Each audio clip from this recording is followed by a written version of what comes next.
everyone. Thank you for joining. For those who don't know, I'm Maria Kachmarski and I work at the National Hellenic Society.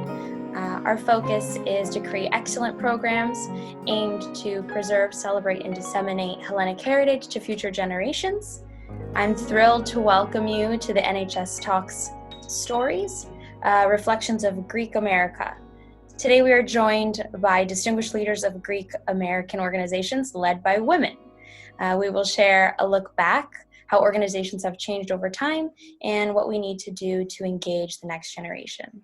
With us today, I want to welcome Shannon Smith, who will be our guest moderator.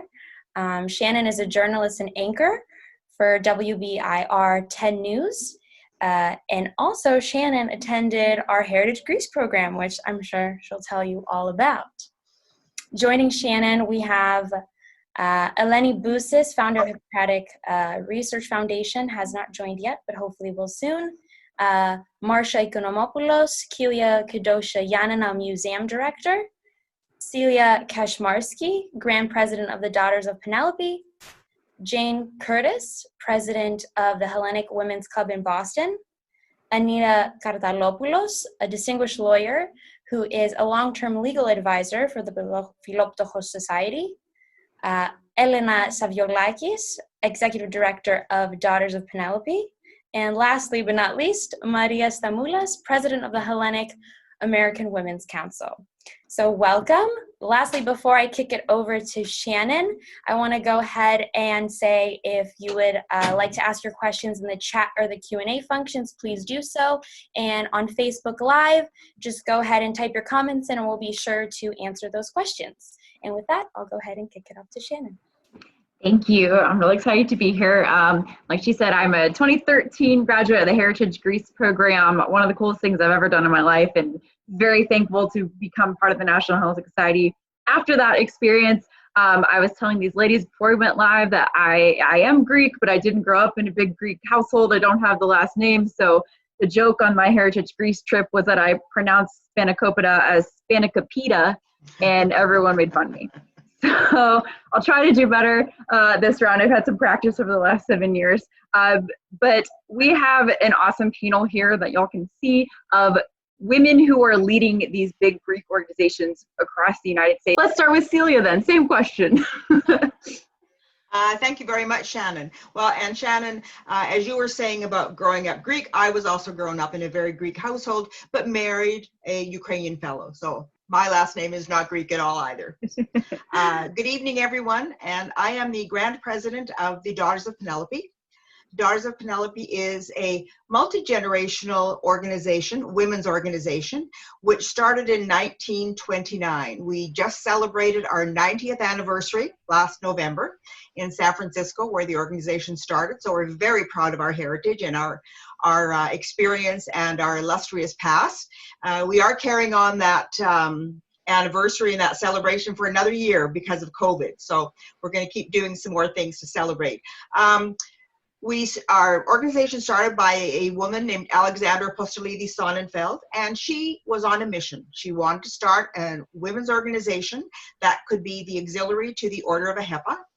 And she managed to do that, and her goal was to start an organization that would be philanthropic, that believed in education being the path to the future, to follow Hellenism and to promote Hellenism as much as we could, to be civically responsible, as many organizations and as many of our chapters are doing at this point exactly, to help others, and to personal excellence.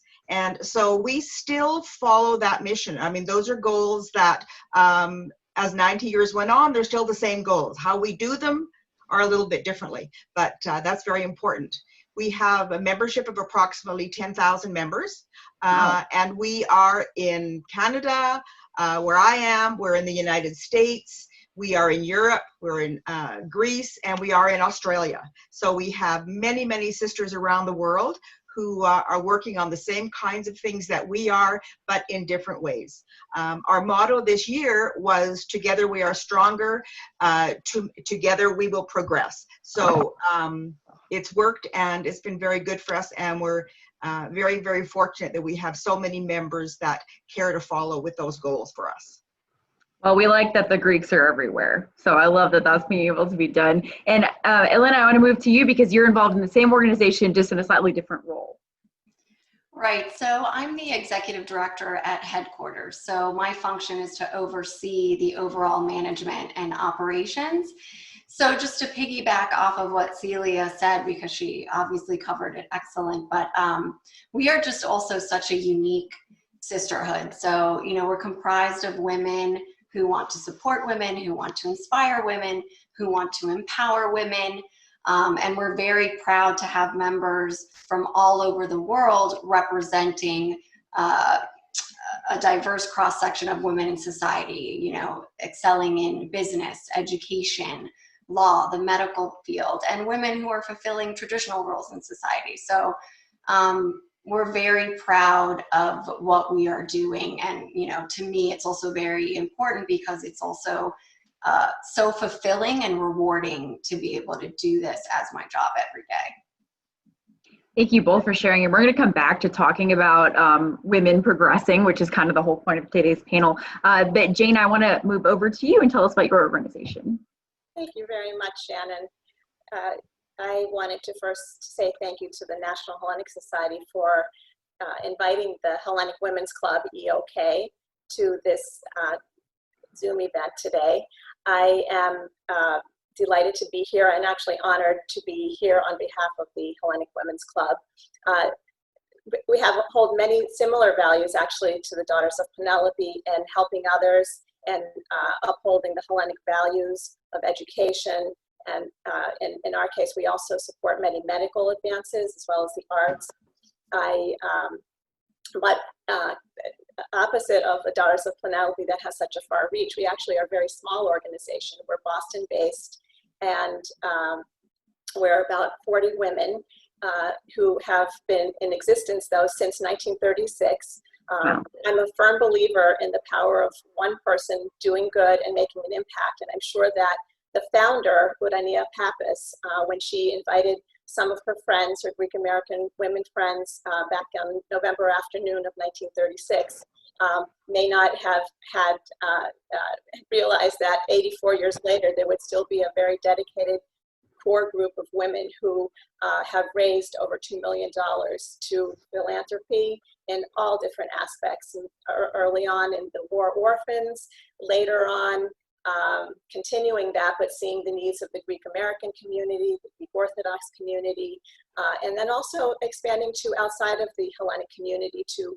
share with Philhellenes what it means to have our Hellenic ideals. So I think when I was asked to be part of this Zoom event, one of the challenges was how I was going to be able to say all the rich legacy that my predecessors and the founder, Eleni Bousis, had established before me.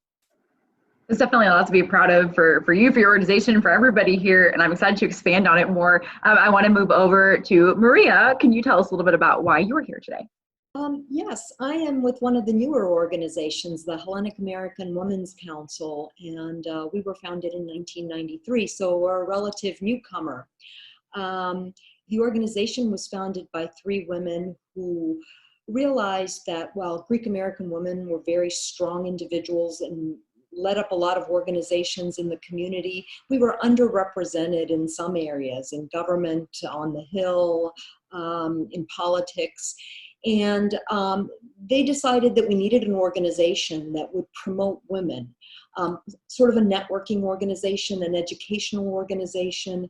And but the whole purpose of the organization would be to bring together Greek American women to harness their tremendous talents and to provide mentorship opportunities for younger women to raise leaders for the future. And we've been around since '93. We have members, we're separated into regions. We have members in the Washington, D.C. area, in the New York area, New York, Connecticut, the tri-state area, Boston, Chicago. And just recently we have a new chapter that's been reactivated out on the West Coast. So we're primarily East Coast, Midwest, and now the West Coast. We host lots of lectures. on political topics, on public policy issues, issues that are of interest to Greek American women, and also Philhellenes, because our membership is not limited to Greek American women. There are a lot of people that are, you know, maybe a quarter Greek or half Greek or not Greek at all, but are interested in Greece and feel an affinity with Greek Americans, and they're all welcome as members. I love that inclusivity that you have. And I would say I have also been around since 1993, so we have something in common. And then last but not least, I'd like to move to Anita to tell us about your organization. Sure. Well, like most things Greek, the Philoptochos began in sort of a fragmented fashion over 90 years ago. And as Greek immigrants had come to the United States, and one of the glorious things about us, as one of my a good friend who's a Catholic Monsignor said, you people came to this country and you established churches and brought priests. We had to send missionaries to establish churches and then bring the people to them. Our parishes became organized, and as early as 1894 was the first Philoptochos, if you will, and it was created to welcome the new immigrants and help them to assimilate into the United States. So those kinds of local organizations continued in the churches, but the watershed event basically was 90 years ago when Archbishop Athinagoras, who was the great administrator and who unified the Archdiocese of America, he merged all of these local chapters or organizations together in one unified organization with bylaws and organized under the laws of the state of New York. So it is currently organized as a not-for-profit with fiduciary duties, best practices. It's got, Philoptochos has a history of local giving and service, but also national and international. It's guided by all the concepts that I think we all live with. We're guided by the Orthodox faith. We have some coordination that's very important with the Archdiocese. We're at a highly professional level, just as we've all of these organizations have grown over time. You know, and so we have principles of transparency, adhering to fiduciary duties, doing all of the things that need to be done as best practices for all of our organizations, because I think we're all at a place that we recognize that it's necessary if you're going to attract people who are interested in this type of thing. There's a saying that I reach back to very often. It's charity is about check writing. Philanthropy is about engagement. I like to think, and I think it is a fact, that Philoptochos embraces both of those because both are needed.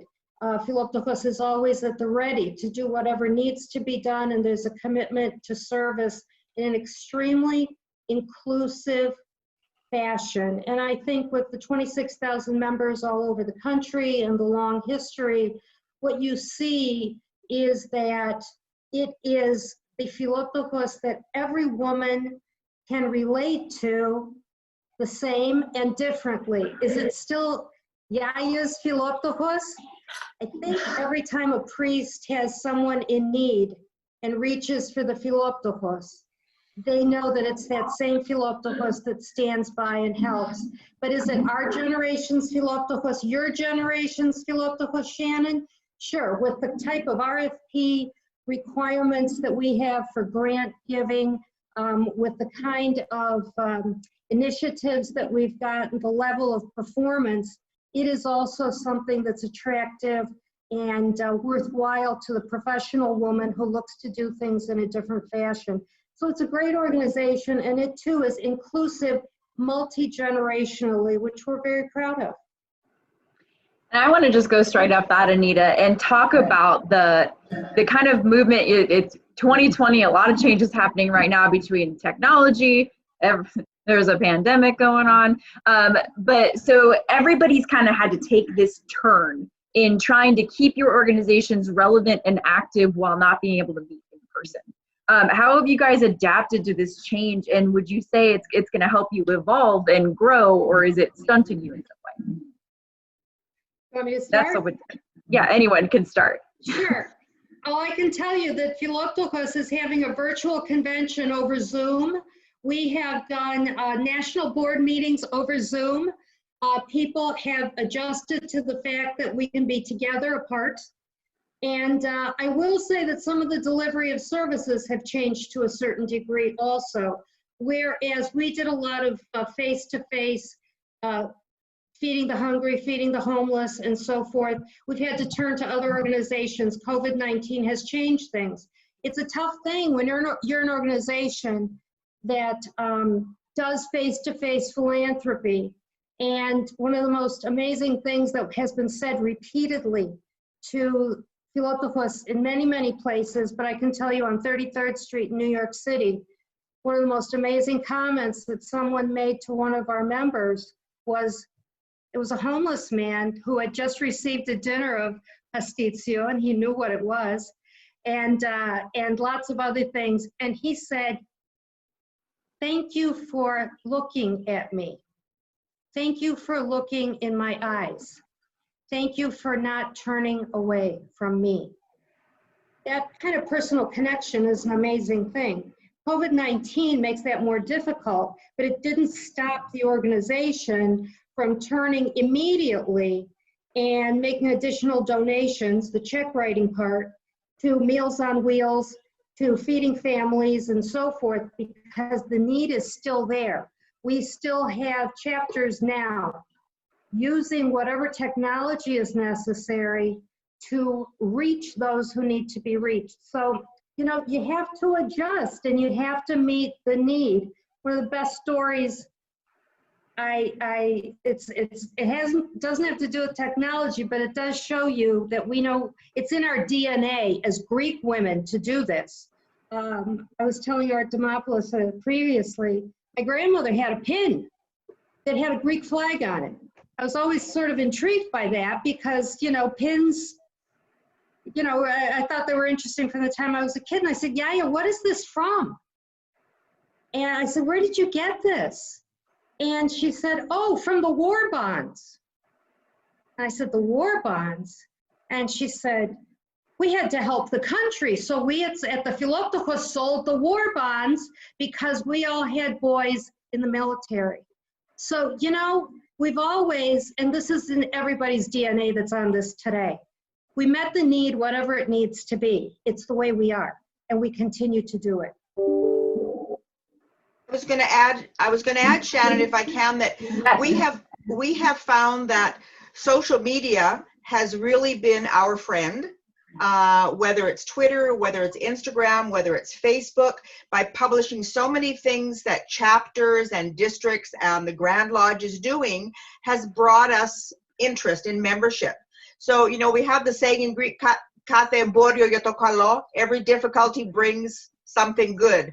So when COVID hit and we learned about this wonderful Zoom, we discovered that we were able to have more members that could come to chapter meetings, more delegates that could come to district conventions, and more people that were talking to us at the Grand Lodge level, more people that were going on to our website to learn more things about it because they were at home. So it's been a plus for us in terms of our membership and the commitment of our members. And we maintain that, you know, we are a family. So when you're a family, as Anita said, you have to take care of yourselves, you have to take care of your sisters, and you have to take care of the Daughters of Penelope. And that's continuing the commitment you have to that organization so that it can fulfill the jobs that it does for the charities that we support, that are basically for women, for children, for the elderly, and do what we can to stay connected with them so that they can thrive in this time that is so difficult. I think it is important to find those silver linings of everything we're going through, and that's exactly what you guys have outlined. Before we continue our discussion, Marcia Economopolis, I hope I said that right, is joining us here today. I told them I'm not as Greek as you might think I am. Thank you to the Zoom call. Marcia, do you mind just telling us a little bit about your organization and why you're joining us today? Okay, I'm museum director of Kedosha Janina Synagogue and Museum, which is a Roman Greek-speaking synagogue, the only one in the Western Hemisphere. And I'm also president of the Association of Friends of Greek Jewry, and through that I run trips to Jewish Greece annually. You've got a lot on your plate then. Those trips are probably not happening right now. Not happening, heartbreaking, not happening, yeah. And that kind of segues to what we were talking about, Marcia, with how we're kind of all adapting during the pandemic. How have you had to try to adapt, especially being an organization that is so involved directly with Greece and planning trips to Greece? How are you trying to do this all virtually now? Well, we've kept our synagogue, our organization, our museum alive. We've done a lot of Zoom presentations. I did a series on Greek jewelry down through the ages, and now I'm doing one on Meet Me on the corner of Broome and Allen, which is where our synagogue is located, talking about Greek Jewish immigration to the United States. It's worked out beautifully. We've been able to connect with our community, and beyond our community, we've had many people who have sent in donations, which have helped us during this time, because without a visit to the museum, without people coming to services, donations were down. I've got people sponsoring things that never sponsored things before. In fact, I don't miss going into the city at all, to the museum. I don't miss being on the Long Island Expressway 2 hours each way. And we're going to try to incorporate these new things like the Zoom into our everyday existence once we are back to some semblance of normalcy. As far as Greece is concerned, there's no way I can do a virtual thing of going to Greece. That is deeply missed. But everybody's saying, tu chrono with the voithia tu theo. And next year, with the help of God, we'll be there. Hey, if we can all go to Greece next year. I've been doing it for 23 years. This is the first time in 23 years I haven't done a tour. It hurts, yeah. Gosh.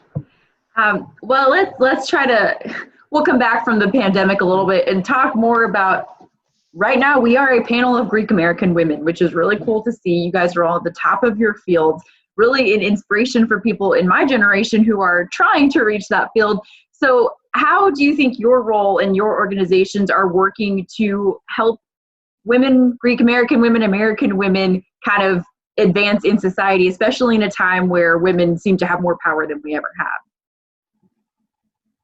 I'd like to start.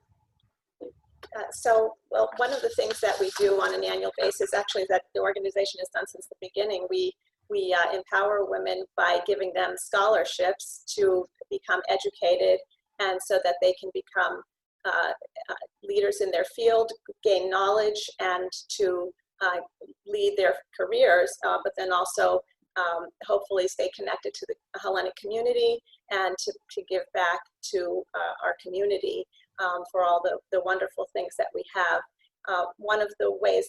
Another way that we do that is by being role models to young women in different ways. And our organization has been very fortunate to have many, many accomplished women in all different fields, the medical field and the legal field, the education field, and also in fulfilling traditional roles.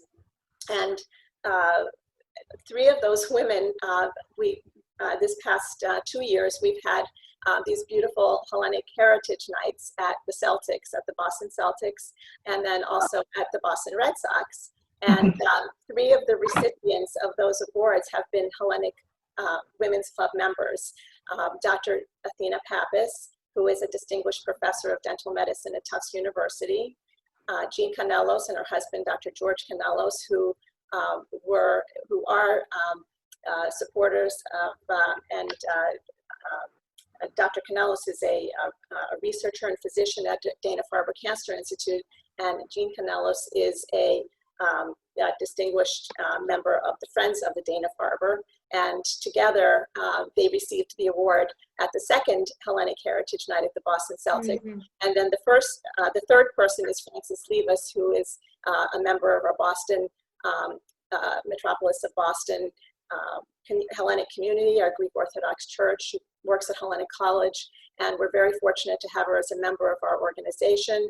And these are three women who've been honored by the Hellenic community, and they're just a few of the many that stand out as role models for young women in our small city here of Boston, but also hopefully I know that all these women that are on this Zoom call today are just a small representation of the amazing work that women can do.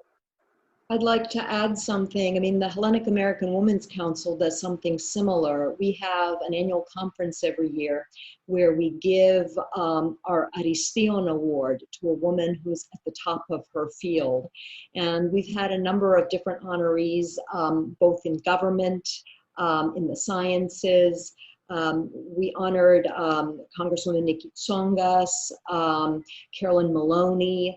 We've had ambassadors, Eratopoulos Markoulis, who was the ambassador from Cyprus to the US, and she went back to Cyprus to become the foreign minister.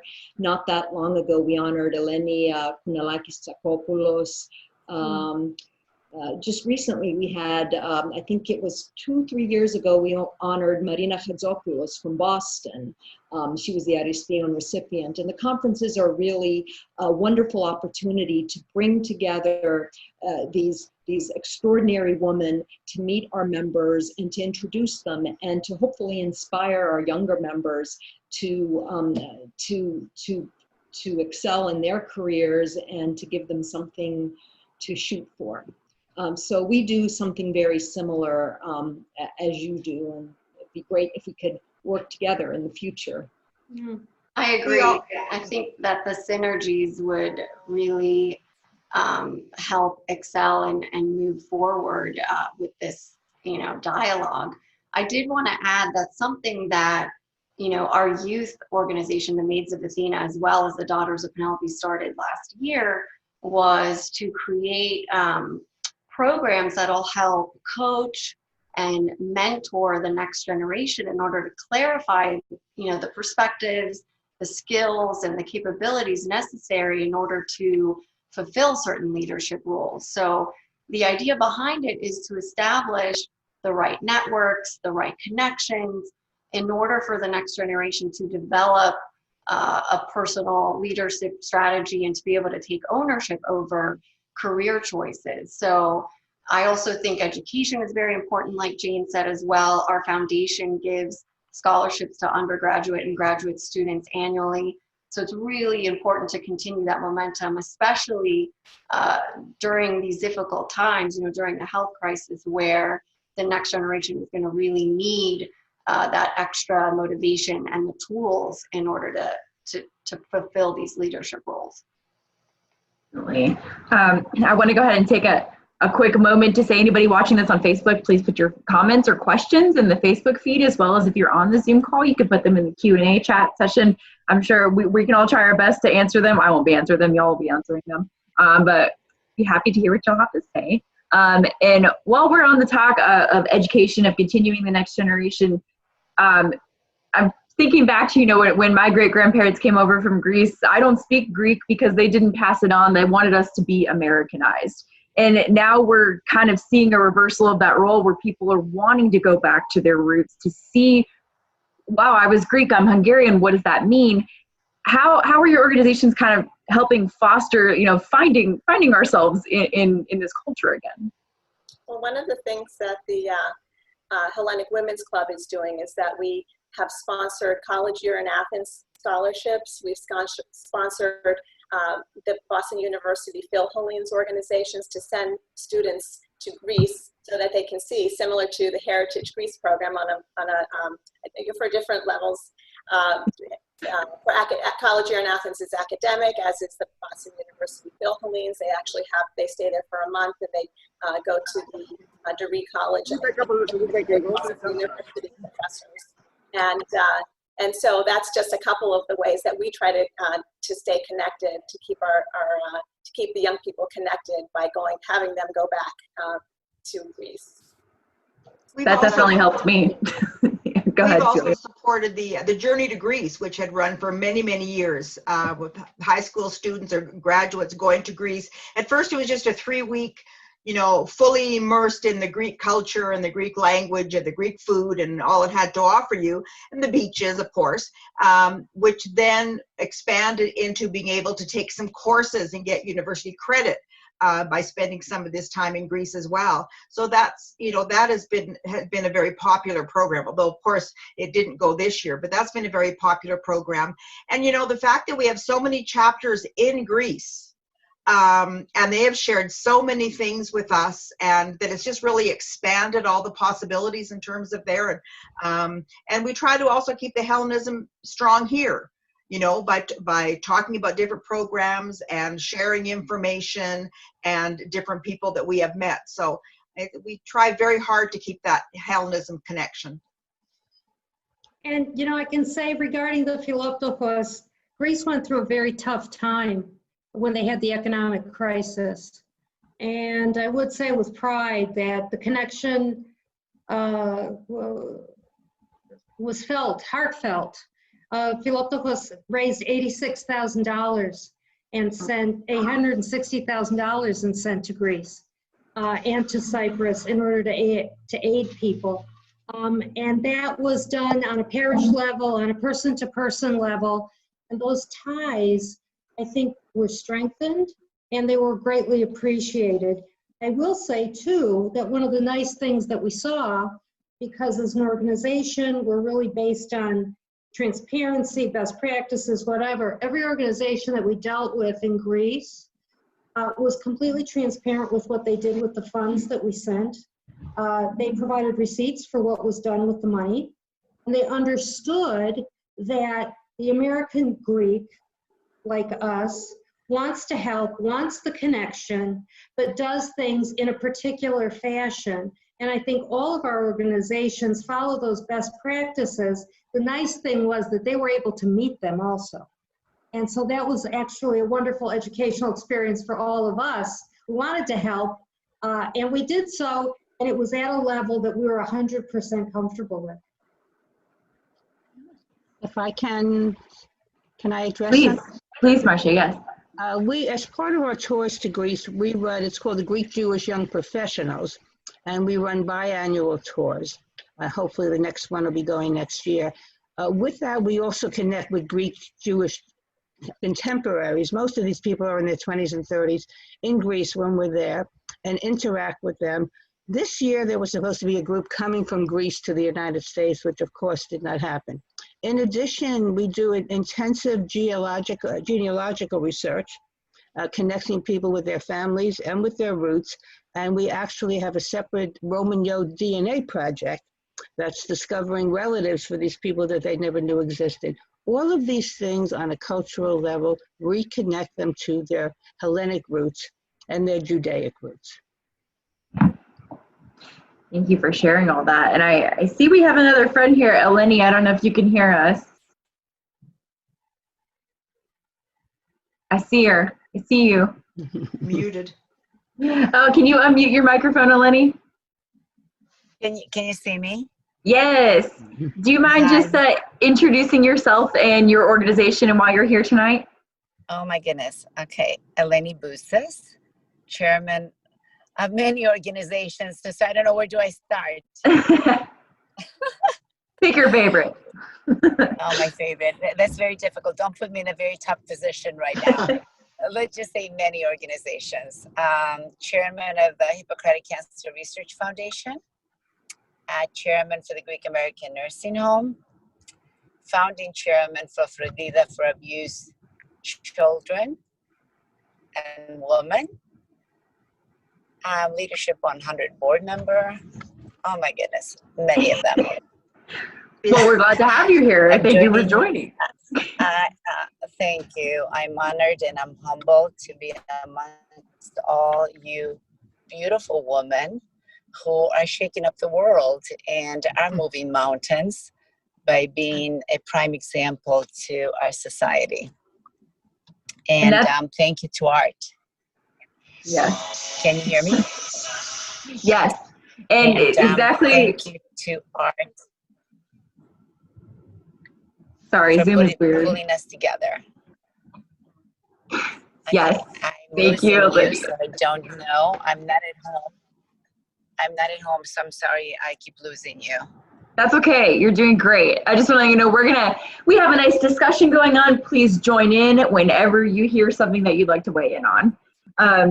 And we want to talk kind of like you said, trailblazing right now. And we were just talking about how to reconnect to your Greek roots, and a lot of focus on this this new generation trying to reconnect, be Greek again, feel what it's like, eat some souvlaki, enjoy it all.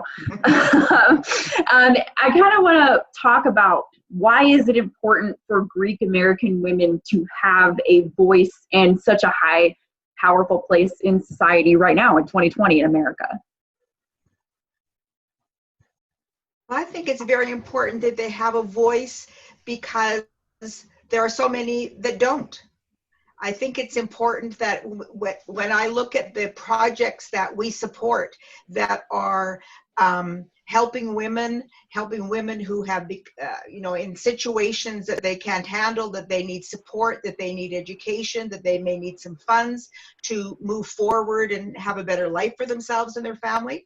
I think that's important for us to speak for them and to help them and to see where the need is, whether it's domestic violence, whether it's daycare centers, whether it's the awful thing of human trafficking that seems to be so prevalent right now.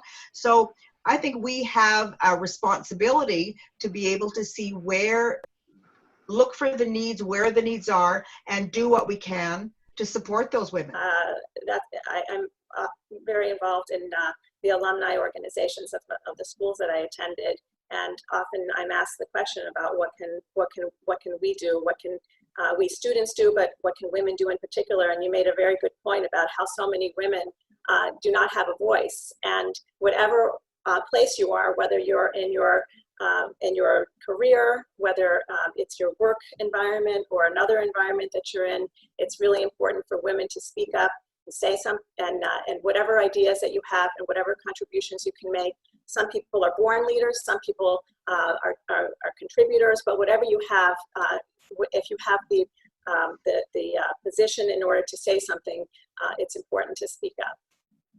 Well, and I think the other thing too is that women see things that other people don't see. Women see issues of women's health that need to be addressed. Women see issues of human trafficking that cry out for us to step up and that we've got a place and we have to have a voice here. People see issues of bullying relating to children. They see issues of hunger. I guess now it's called food insufficiency, but it's hunger. And we know how to step up and we know how to make that difference. And I guess in great part, the wonderful thing about women is that we begin with, we're going to do this. Now let's see how we're going to get there.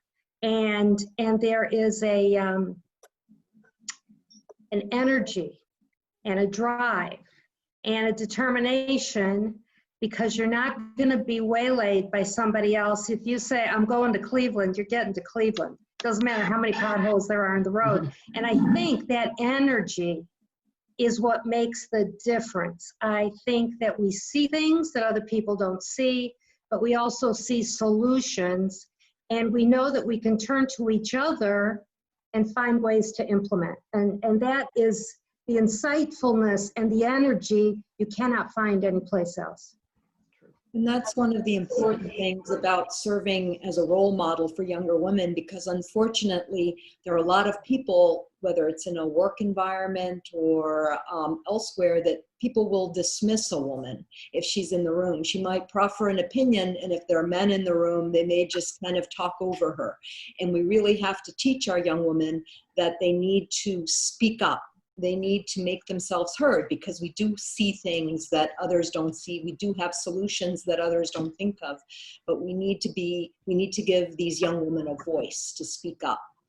I agree, and actually, the breast cancer, I don't know, it's not really a movement, but women had to start to speak up to start to get funding for breast cancer, because it was one of the least funded diseases that existed, and a lot of it did happen because of the fact that it really, although it's not exclusive to women, it's predominantly for women. All the things that you're saying, Anita and Maria, are all resonating because of the fact that if we don't speak up, we're going to miss out on opportunities to help women who don't have opportunities, and also not be able to take care of the needs that sometimes strike women. And actually, that's one of the reasons I joined the Hellenic Women's Club, is that we have this very well-established breast cancer research fund and patient assistance program that has raised over $100,000 and made pledges, over $500,000 and made pledges to research and patient assistance at Mass General Hospital and Dana-Farber Cancer Institute. And we've made a 3-year pledge of $100,000 over the next 3 years. It's actually headed by a Greek American doctor, Dr. Priscilla Brasianos. So we're very proud of that. And that's one of the reasons I am so involved. I believe that every woman needs to teach their daughter to speak up and be a voice for themselves first, and then a voice for issues that society. She needs to stand up on her own and to voice her opinion and make a difference in society. I'm glad to see that there is more research on women's health issues. This is the reason why I, along with some very compassionate women, decided to start the Hippocratic Cancer Research Foundation. In a little bit over 6 years, I want to say we've raised over $7 million. And it's under the auspice and the leadership of Dr. Leonidas Platanias. You've all mentioned the importance of women speaking up, of girls speaking up. And for so long, so many of us were told not to, because you don't want to get into politics. You don't want to be painted in the wrong light. You don't want it to impact your future career. What would you say to women who may be afraid, women, girls, to speak out because of these kind of old adages that we've heard that it could hold you back, when clearly it hasn't held you all back? No. I would say just speak out. I mean, I'm finding a lot of hope in this present generation. I came from the generation of the 60s and the 70s, and we were protesting everything. We were activists. We were going to make a difference in the world. And I'm seeing the same thing in this generation now. This young generation of, especially college students, they're not going to be held back. We have to tap into that within our own community and encourage these young women not only to get involved on a national or political basis, but get involved in their particular world, make a difference. That's the most important thing. I agree. And oh, sorry, Celia, go ahead. That's okay. I was just going to say, I also think, sometimes it's fear, and as you say, the way you've been raised. And I think it's really important to try and set up situations where they can do it, where it's going to be safe for them to speak out and they're going to feel comfortable doing it. I think maybe there's too much of it in some instances, because you're seeing what's happening on social media, you're seeing things that are being tweeted out, and et cetera, which is very, very hurtful. And so some of them may withdraw because of that. So if you can set up non-threatening situations for them to do it where they'll feel comfortable, I think that's important to help them. I agree. And that's why it's also important within our organizations, and also together with all of our organizations, to collaborate and try to promote these scenarios where these young ladies can speak up and have a voice and feel motivated and encouraged in order to step up and fulfill these leadership roles that they can certainly do, but may need the boost in order to get there. And to help them realize, to help them realize that if they don't step up, if they don't take those leadership roles, someone else will, and someone else will be making decisions that will have a very real impact on them. So by choosing to not step forward, you're basically taking yourself out of the game, and you're allowing someone else to make the decisions as to where you're going. But let me say one thing too. We have opportunities where we can offer skill sets where women become more confident. And I'll give you some examples. At the National Philoptochos, very often at National Convention, best practices are emphasized. They do fiduciary duty training, financial training. We do a children's medical fund luncheon that goes around the country and gives money to hospitals However, it is implemented through an RFP process that is second to none.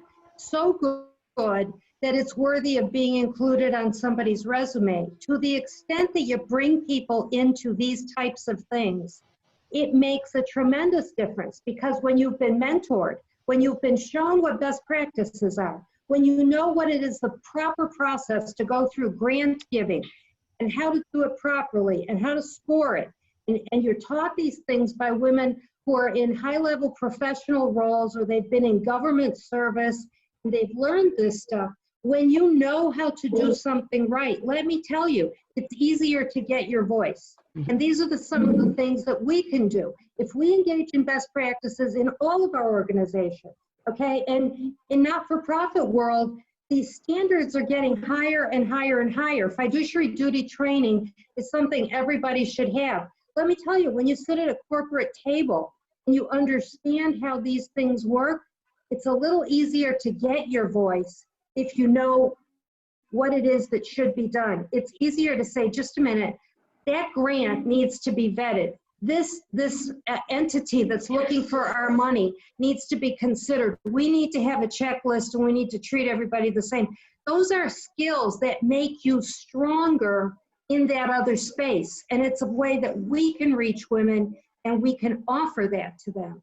That is so important, Anita. And actually, I could not echo that more. And that's one of the things that being involved, no matter what level, I mean, you don't have to be in politics in order to have that sort of impact. You can be in a small organization and learn those skills. And actually, I think that Philoptochos is a wonderful place, because you can join when you're 18 years old, and you do have these amazing women who can mentor you, and you can learn so many skills that are transferable to whatever work that you do. And I encourage my two daughters to join the minute they turned 18, and they have, and we're all Philoptochos members. And but I see that transfers to my work, and also now I'm able to contribute to the Hellenic Women's Club, and it can happen in any way. It doesn't have to be again on a national political stage, or even a statewide stage. It can be. I see the women from the Hellenic Women's Club who raised supplies when Greece was in the throes of World War II, and the famine that took place, and the civil war that took place. And actually, one of the pictures that really resonates to me from the early years of the Hellenic Women's Club is a photo of about 10 little boys between the ages of 6 to 8 years old. And they are standing on the steps, what looks like an institution. It's an orphanage. It's an orphanage in Patras, the Patras Foundling Home. And those little boys look so proud in front of what the Hellenic Women's Club sent them, which was a refrigerator. And what's something that we take for granted, but they stand so proudly in front of that refrigerator. And every time I think that something's hard, I think those women who really, at a time when it was really hard to ship things, they managed to raise the money. They shipped an entire refrigerator all the way to Greece, and it was going to be helping these children. I think anything is possible. And so that's why I give back freely of my time to the community, and I encourage young women to do the same for so many reasons, and that you will become fulfilled in so many ways. Well, I think, Jean, what you're saying too is so important, because the reason you're giving back to the community is because of your upbringing, and you want to be engaged in these things. And that's what we all have to do. We have to be able to spark the interest and the engagement in this younger generation, so that they feel the connection to want to grab onto something, whether it's, you know, in the political field or the medical field or law or something totally different. So exactly, I mean, you have to be able to motivate and engage in order for them to stay connected and want to do those projects that we're all talking about. I mean, I can go back to when I became a daughter. I'm first generation Greek Canadian. And when I became a daughter, a lot of the members and the daughters in our chapter were immigrants who had come to marry Greek men in Saskatoon, etc. And so they did not speak any English. So part of what they liked about the daughters was that they could come and they could practice their English, and they could learn some things, and they wouldn't be embarrassed because, you know, I could practice my Greeks, then I wouldn't be embarrassed. And so, you know, that's pretty basic to, you know, where we started. And some of those women then ended up owning businesses, going to universities, getting degrees. So, you know, that's sort of the basic start. I can hear everyone's concerns and how motivated we all are in a movement to get young girls to participate and become active in our community. I agree with the comment you said about the fear. Many young women are afraid. They're afraid because they think it's a man's world. And if they make a comment, they will burn their bridges. We have to teach young women that they should voice their opinion. They should say what's on their mind and what their dreams and their ambitions and their goals are. We have to get them engaged in our church first. And yes, become activists in what you believe in. But at the same time, have respect in everything that you protest for, everything that you believe in, and give it 100% of what difference you want to make in your community, in your society. Young girls today are very, I want to say very challenged, because whether we like it or not, it still is a man's world. There is this horrible fear that if I voice an opinion, I'm going to get cut down. So we have to somehow break that barrier so young women do not have this fear. We want to push them. We want to pull them into all the organizations that we participate in and tell them that it's okay. They need to speak up for what they believe in. Learn by example, but if we are good role models for our young women, we are hopefully also good role models for our young men, because they also need to be taught to listen to women as well. And so I think by being a strong woman, by setting a good example, we are teaching not only our daughters, but also our sons.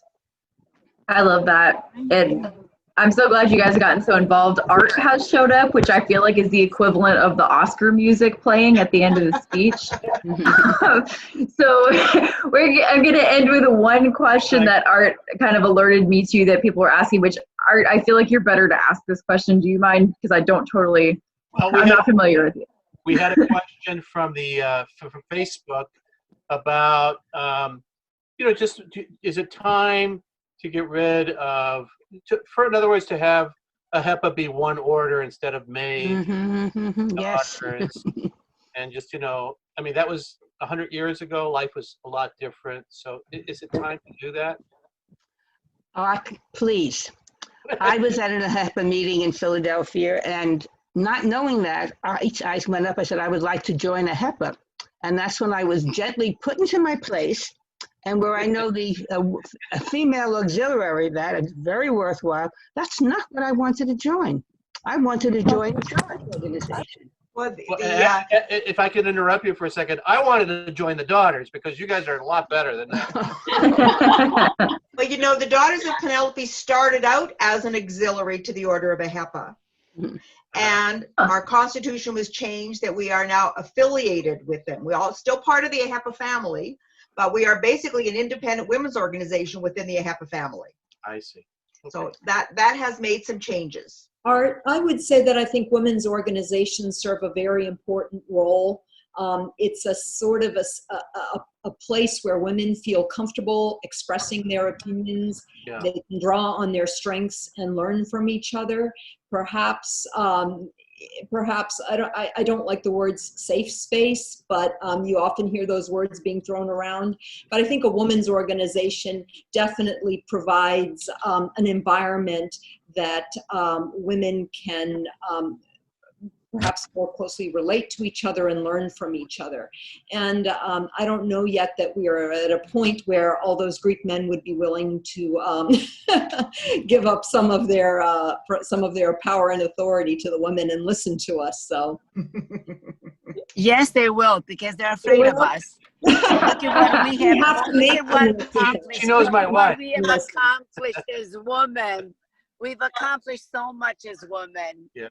So Well, I agree with Maria. I mean, we do so much as a family, though, to begin with. I mean, we do our conventions together. We do some projects together. So there are several opportunities where we do get together to work on joint projects. But, you know, like Maria said, it is sort of nice to have our own women's group in order to create this, you know, sort of safe space or encouragement or motivation to do the things that this next generation wants to do. And I know that we do have to close. I did want to take the opportunity to thank Art so much for the opportunity, for bringing us together, to thank Shannon for moderating. And really, it was such a pleasure and an honor to be with you all. And, you know, thank you so much for all the work that you do and that you've done and continue to do in your organizations. And we're really hoping that we could collaborate together. Well, the whole idea of the NHS is, you know, when you look at a venture capital company, right? When you're looking, you know, I know Eleni's son has this incredible company, but when he was first starting out, you know, and you're looking for venture funding, you're also looking at about input on how to build a company, people to how to build it. So the NHS sort of feels like in that role, not just from a finance standpoint, but to bring people together. But Art, that's because I believed in him. So it starts from the mother. When the mother, why we strong women, you know, have succeeded so much. I know that. But and I want to call on all of you and your organizations, and to think about next year is the 200th year anniversary of the Greek War of Independence. And what's really interesting, because we want to do it big, we want to do it right as Americans and as Greeks. And, you know, the Greek War of Independence actually in 1821 happened not too long after the U.S., you know, Revolutionary War. 50 years. And it really in intellectual circles, in Hellenic intellectual circles, especially in the Northeast, it started a big dialogue and discussion about the hypocrisies of slavery in this country and women's rights. There's actually some haunting oil paintings called the Slave Market of beautiful nude, you know, Greek young girls, you know, with ottomans that were being sold naked, you know, and there's one and if you look at the sensibilities of the times, very powerful imagery. And we're seeing this movement in America today, you know, no matter what. Clearly we're in a state of transition and flux, and I think we can learn a lot from what our own folks from our own heritage suffered and the lessons learned, and to celebrate it. So I want to call all the organizations together to brainstorm on how we can do something collaboratively. This very episode that we're doing right now is being shared with the Hellenic Museum as part of the permanent Greek American story. We have, and I'm so proud of you, Shannon, one of our 500 Heritage Greece alum that you know is got a very promising career ahead of her, and we're there to support her. And we are training our Heritage Greece alum on how to do oral histories with this Zoom thing, and call upon all our organizations to focus on common grounds. I know, Marcia, you guys are doing it too, and the Holocaust Museum has an incredible series, you know, from Holocaust survivors from Greece, you know, to preserve and pass on this incredible legacy that we all share. So thank you all. Thank you very much. Thank you, Art.